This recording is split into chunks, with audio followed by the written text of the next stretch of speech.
On September 16th, 1996, the manager of an apartment building saw blood coming out of the walls under apartment A. Inside, there was a badly decomposed male body with grease paint all over his face.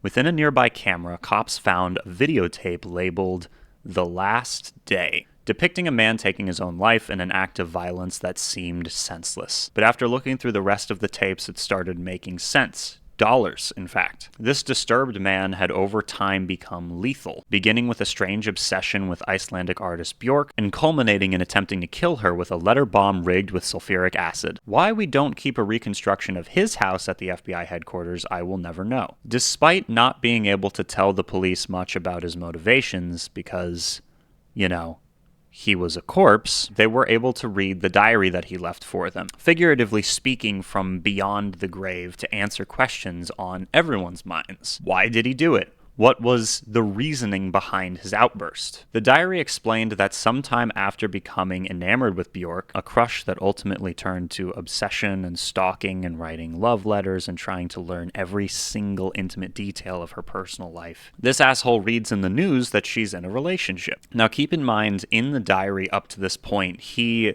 says over and over again that his love for her is not sexual and that it couldn't be sexual because he loves her.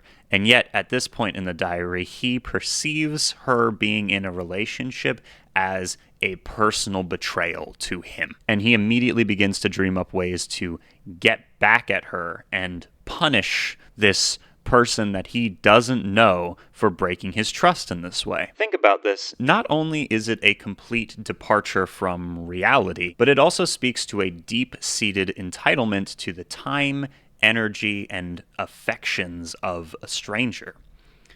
And apparently, Chappell Roan deserves to be stalked. Baby girl, I know she's gonna scream, God, what have you done? Hi, my name is Daniel. Welcome back to the only show on YouTube where we cry. That's the whole show, is everyone gets in a group, we all lock arms in a big circle, and we cry. Now I'm going to be upfront here. I don't particularly love Chappell Roan's music. A lot of people fucking love her work though, and she's very funny and charismatic. She's got everything that you'd want in a pop star. And recently she's seen meteoric levels of success. At this point, who hasn't heard of her? YouTubers and culture commentators in general love to do this thing where they assume that just because something is popular, that means no one on earth could have not have heard of it. And they ask the rhetorical question, who doesn't know? But in the name of contrarianism, Chappell Roan is a campy pop star heavily inspired by 80s synth and early 2000s pop music, whose debut album, The Rise and Fall of a Midwest Princess, amazing name, by the way, released in 2023 to moderate success and quickly garnered a cult following. However, over the last few months, songs from that album have started to break through into mainstream virality, which makes sense. The songs are fun and anthemic, and the confidence that it exudes have paid off, as her album rose back up the charts months after its initial release, becoming a surprise sleeper mega hit and launching her career into the stratosphere. She just put on a show at Lollapalooza and it broke the record for the most crowded show in the festival's history. It might not be my thing, but I was watching these live videos and I just immediately understood. This right here is so fucking cool, man. Okay, so now if you weren't up to speed, you know who she is. Recently, Roan posted some videos to TikTok about fan behavior. And I wanted to look at those videos with you, but more importantly, kind of look over and analyze a very popular response to these videos, because this certain type of response I have found very enlightening. So here we go. Here's the video. I need you to answer questions. Just answer my questions for a second. If you saw a random woman on the street, would you yell at her from the car window? Would you harass her in public? Would you go up to a random lady and say, "Can I get a photo with you?" And she's like, "No, what the fuck?" And then you get mad at this random lady? Would you be offended if she says no to your time because she has her own time? Would you stalk her family? Would you follow her around? Would you try to dissect her life and bully her online? This is a lady you don't know. and she doesn't know you at all, would you assume that she's a good person? Assume she's a bad person? Would you assume everything you read about her online is true? I'm a random bitch. You're a random bitch. Just think about that for a second, okay? I don't care that abuse and harassment, stalking, whatever, is a normal thing to do to people who are famous or a little famous, whatever. I don't care that it's normal. I don't care that this crazy type of behavior comes along with the job, the career field I've chosen. That does not make it okay. That doesn't make it normal. It doesn't mean I want it. It doesn't mean that I like it. I don't want whatever the fuck you think you're supposed to be entitled to whenever you see a celebrity. I don't give a fuck if you think it's selfish of me to say no for a photo or for your time or for a hug. That's not normal. That's weird. It's weird how people think that you know a person just because you see them online or you listen to the art they make. That's fucking weird. I'm allowed to say no to creepy behavior. Okay, so we went over a lot of complaints here, ranging from not taking no for an answer when trying to get a picture or asking for a hug. Just imagine some dude standing outside your house with his arms wide open going, "Where my hug at?" Jesus Christ, I'm sorry. Okay, ranging from that to people thinking they know her personally or are straight up stalking her. And here's my icy cold take. I think that her asking people not to do those things sound like a reasonable ask. Welcome to being famous. That's the downside of having a net worth in the millions. Seems like a fair trade to me. Wait, what? She doesn't know being famous comes with sacrifices. What the hell? She literally owes us everything. Boo-hoo, she can flip burgers like a normal person if she doesn't like it. No need to shame normal behavior just because one person isn't fond of the idea. I'm sorry, I thought that Chappell Roan was 70 whole unsalted cashews in a trench coat, so I'm really glad that you let me know that she was just one person. Those are a few examples. Most of those posts got thousands of likes on Twitter. Long story short, I think stan culture has gone bananas. Even just the name, stan culture. Like, are they aware of what that name is derived from? Like, have you heard the song, which is about an obsessive fan who cuts themselves and eventually kills their pregnant girlfriend, all because they're obsessed with an artist and the artist is not obsessed back with them. It's not reciprocated. So let's unpack this. A new pop artist makes a statement saying, basically, don't harass me. Which is the most important takeaway from what she said. And more broadly, she said, if I say no to a hug or a picture, you should respect that and not get mad at me for saying no. And this is such a catastrophically unthinkable idea that we get responses like this. I'm thinking she just had a bad day. It must be hard adjusting to fame. Let's analyze this, because I find it very interesting. The precedent that's been set, historically, is that generally speaking, celebrities like engaging with fans. Notice I'm not talking about the media or the press or the paparazzi, but well-meaning fans. This takes the form of meet and greets and pictures and videos and discussions and potentially physical connection. Oh, can you hug me? Haley Williams, will you kiss me? Alright. Oh my god, he just kissed me. Don't kiss me, I will kick you off the stage. That's disgusting. Why would I want to kiss you? That's disgusting. Get off the stage. Get off the stage. Go, go, go. I love you and everything, but you're just freaking me out. What's fascinating to me about this sort of fan culture is that they shift the responsibility to the artist or the celebrity in question. For example, Chappell Roan said maybe she'll refuse to take a picture with a fan. Maybe after a show she's been standing in a booth taking pictures with fans and meeting and talking with them for an hour, 2 hours, 3 hours after already putting on the performance, and now there's still a whole line of people who want to meet her, but she's got other places to be, or, she just values her limited time on this earth. But in the opinions of Stan Twitter, she should just suck it up. In their minds, it's entitled for her to respond that way. They made her. She owes us. She would be nothing without us. She wouldn't be famous if it wasn't for me. She wouldn't have money if it wasn't for me. And that's another thread that gets brought up over and over and over and over again. There's a certain bitterness being leveraged against her for having or making money from her art, being able to make a living from her work. And there are dozens of problems with this, but I want to keep this video watchable and not just me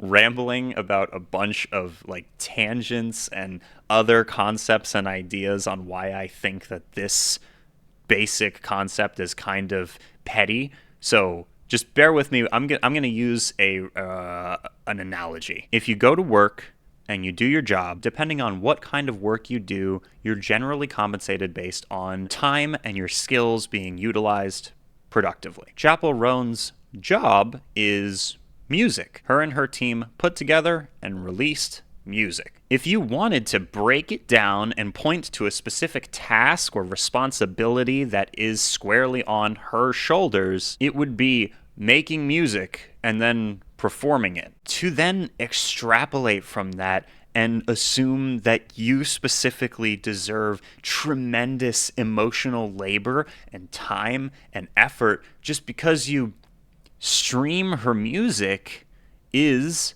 in a word, entitled. And that's the core fallacy here. These fans are trying to persuade you that Chappell Roan is acting entitled. But in reality, where the rest of us live, you can weigh the difference in expectation. Because that's what entitlement is, right? This arrogant notion or expectation that you deserve special treatment or privilege. On one hand, you have the artist who wants to make art and then also exist, like any other person who works any other job. And on the other hand, you have people who want her time, her image, her support, and her to be on the clock 24/7. And to really hammer the point home, there is a decided vitriolic bitterness towards her success. And I can't help but notice that there are other artists who aren't, female and who don't make music that's explicitly about being a, horny lesbian, who aren't being subjected to any of the same scrutiny. Instead, there's often a feeling of pride that the artist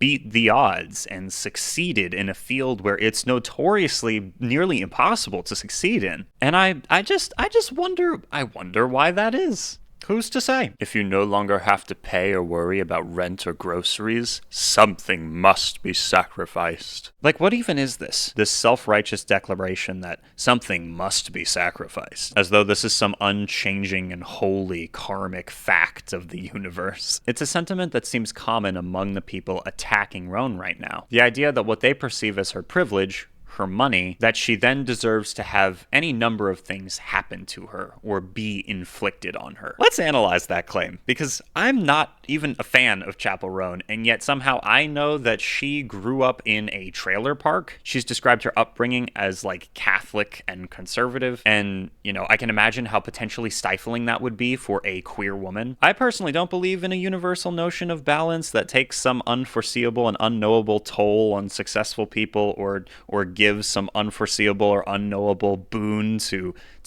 less successful people. I just logically don't. But in an attempt at using these people's own logic to kind of explain this to them, I would personally see her current success as reaping the rewards or benefits of persevering and continuing to be herself through all of that adversity and tribulation and anything else that came with the harshness of that reality that she was living in. It was struggle and adversity, and she overcame it, and now she's successful. That's, that would be the balance, right? Also, you know what I really can't stand about the current discourse surrounding this? I think we should know more about her specific mental health diagnosis, because otherwise it just sounds like she doesn't understand being famous means fans will say hi and want to meet you. Asking for a picture or hug is not creepy behavior. No need to shame normal behavior. She's bitching about people who like her asking for a photo. Good luck, babe. You're a celebrity now. You get it? This is funny because Chappell Roan has a song called Good Luck, Babe. I think this person might be a fan. Maybe you're starting to see a pattern here. Let me draw from my own experience for a second.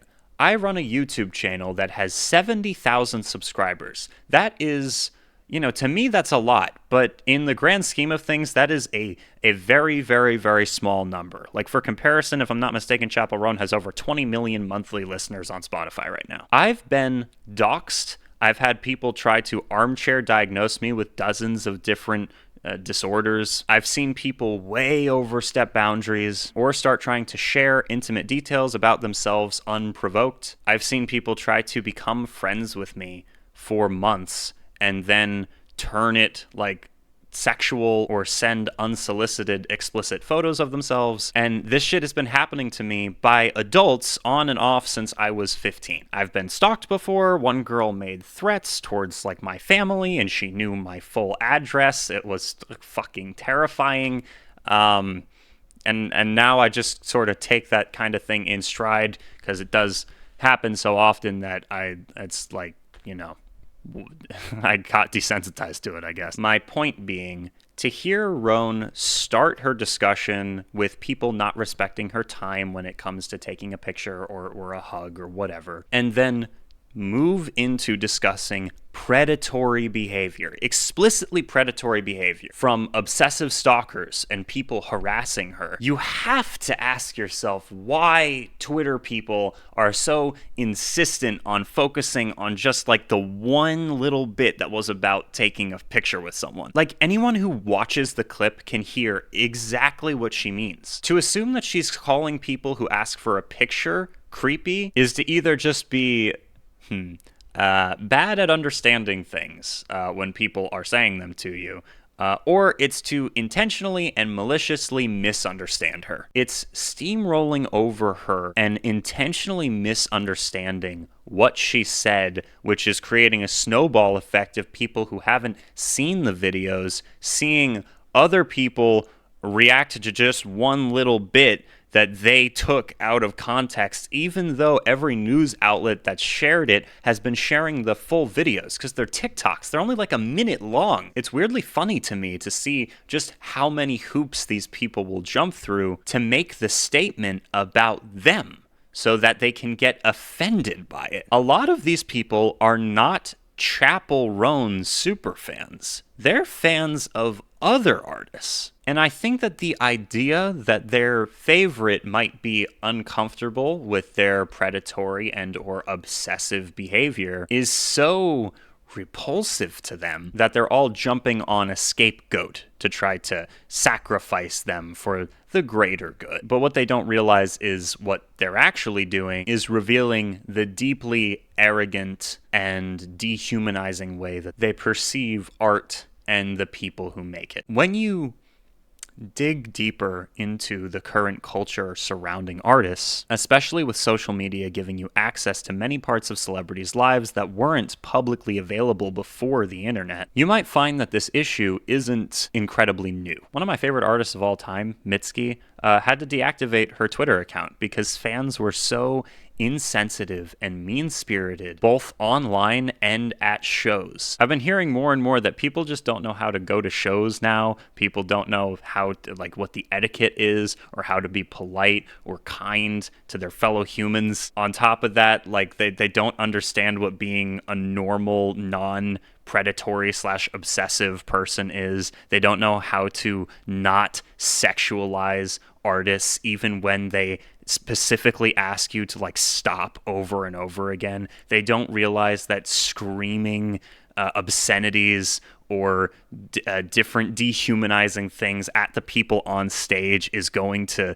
cause problems. Like, I'm deviating from the script that I had written because I don't know. I'm very passionate about this topic because it's sad to me. Did you see that one video when Steve Lacy was blowing up? He has a ton of amazing music, and Bad Habit got super popular on TikTok, so then a whole bunch of people, like, his shows used to be a lot cheaper, then a bunch of his actual fans got kind of priced out of it because he blew up into the stratosphere. But then when he took his new album on tour, a bunch of people only knew the one song, and they didn't even know the whole song. They just knew the one verse. And I realized that a lot of this is a little bit gatekeepery. That's not really my intention, but it's it's very interesting to me to see how we can't engage with artists normally. And the artists that I like are a lot smaller than people like, I don't know, Taylor Swift or Chappell Roan or Olivia Rodrigo or Harry Styles or whoever, the current pop ensemble is. It seems as though we've taken and commodified all that we could from the art itself. So now the product is the artist. I will take good care of you. I will take good care of you. Everything you feel is good. If only you would let you. Hey guys, thank you so much for watching, and especially thank you to the patrons who enable me to do this. Really quickly, I'd love to give an extra special thank you to Ray, R-E-I, Justin, Ray, R-A-Y, Tom, Dave, Elkie, Pandora, Stardrop, Nude, George, and Joseph. I'll see you guys soon. We are Legion.